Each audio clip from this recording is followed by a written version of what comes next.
Assalaamu calaykum. Waa Yuusuf Shire. Isku soo noqod wanaagsan.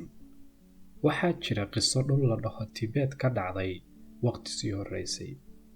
Waxay qisadani ay ka hadlaysaa lamaane waayeel ah oo duni oo idilka haystay laba shay oo agtooda aad qaali ugu ahaa. Hal wiil iyo faras lab ah, sange.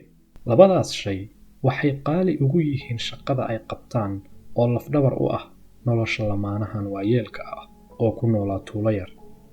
Xoogga faraska iyo xirfadda wiilku waxa ay beerta ka soo saaraan ayaa ayna ku maarayn jireen nolol maalmeedkooda. Waxa dhacday maalin maalmaha ka mid ah in faraskoodii xoogganaa oo tababarnaa uu fakaday ama baxsaday.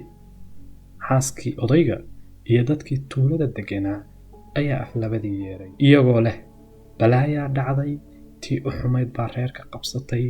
Waa arrin aad u xun. Duqii reerka laakiin wuxuu dhahay maybe yes, maybe no. Waa suurtagal inay run tahay waxaad sheegaysaa, waana suurtagal inuusan xaalku sidaa ahayn. Maalinkii xigtay waxaa dhacday in uu faraskii soo laabtay isagoo wata faras dhedig ah, Genyo, taas oo reerkii siisay 2 faras. Markaasay xaaskii iyo dadkii kale ee tuulada deganaa waxa ay dhaheen waaw, nasiib badni waa tan oo kale. Wixii u wacnaa ayaa reerkan ku dhacay. Waa qiso cajiib ah.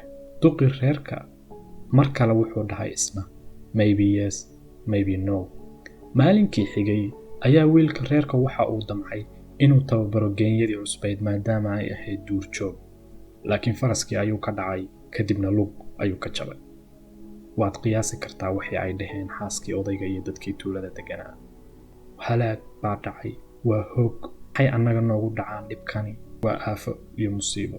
Qiyaas odaygiina waxa uu ku jawaabay. Duqii reerka wuxuu dhahay mar kale maybe yes, maybe no. Isla maalinkii xigay ayaa ciidankii waddanka tuulada yimaadeen. Waxa ayna sii wateen wixii rag bad qabay oo dagaal geli karay.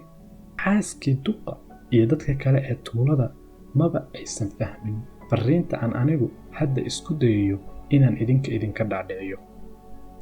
Waxaa ka tambadiyay xaaladda khaarijka ah ama dibadda ka imaanaysa oo hadba isbedelaysay.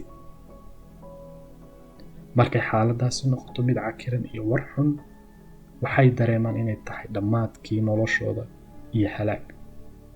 Markii ay xaaladdu tahay xaalad wacanna, farxad ayay is-ilaawaan. Odayguse tiisa ayuu ku deganaa. Qisadu halkaas bay ku dhammaataa, laakiin waad qiyaasi kartaa inay abid isbeddelka labada xaal ku sii socon karto. Annaguna insaan ahaan waxaan samaynaa markii aan ganacsi ku khasaarno, ku dhacno imtixaan, ama ku fashilano xiriir oo hawl naga xumaato. Waxaan dhahnaa tii u xumayd baa dhacday, tan lagama soo waaqsan karo. Malaha waa dhammaadkii, sagxaddaan soo taabtay. Waa waray iyo walbahaar badan oo aynu nafta ku furno.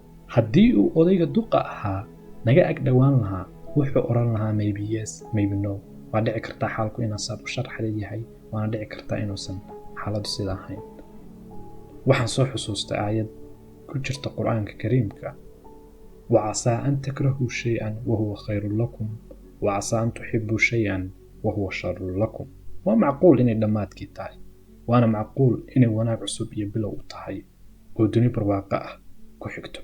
مرر بدن waxaynu marnaa khibrada fashil, niyad jab iyo filan waa oo marar badan kugu abuura cara badan. Dareenkaas oo hubaashii ahayn dareen wanaagsan. Laakiin waqtiga xasaasiga ah ee aad dareemayso fashilka iyo hooseynta, intii aad naftaada canaadi lahayd, iskuna tilmaami lahayd loser iyo qof fashilmay, ama wax ka khaldan yihiin, malaha waxay ku qurux badan tahay inaad dib u hakato kuna mashquushid naftaada. wadooyinkii aad u martay hawshaas, meeshaas marka ay marayso aqoontaada, waayo aragnimadaadu iyo asxaabta kugu gedaamani runtii waxay noqon karaan caawimaad wanaagsan oo waxay kuu iftiimin karaan wax aadan adigu markaasi arkin. Waa inaad calaamad su'aal saartid dareenka aad xilligaasi dareemaysid iyo meesha ay ka imaanayaan shucuurtaas, adoo dad kale ku eedeynin qaladaadkaaga, naftaadana saarayn culays weyn. oo ogow waxaa jira waxyaabo aadan adigu kontrooli karin ama aadan xallin karin. Isku day oo ku fashilan, mar kalena ku celi oo sidii hore si ka fiican ugu fashil. fahanka in uu khayr ku jiri karo fashilkaaga iyo dabacsanaantaasi waxa ay kuu suurtagelinaysaa inaad hesho geesinimo iyo adayg, iyo inaad ugu dambayn hamigaagii ka guulgaartid. waxa aan idinka tegayaa su'aashan: adigu ma u ogolaanaysaa naftaada inay dareento mar kale shucuurtii aad dareentay hadda ka hor markii wax u dhici waayeen sidii aad qorshaysay ama aad ku rajo weynayd? fadlan subscribe dheh, share, like, lana sii wadaag asxaabtaada. ilaa kulanti dambe oo xiiso leh. assalaamu calaykum.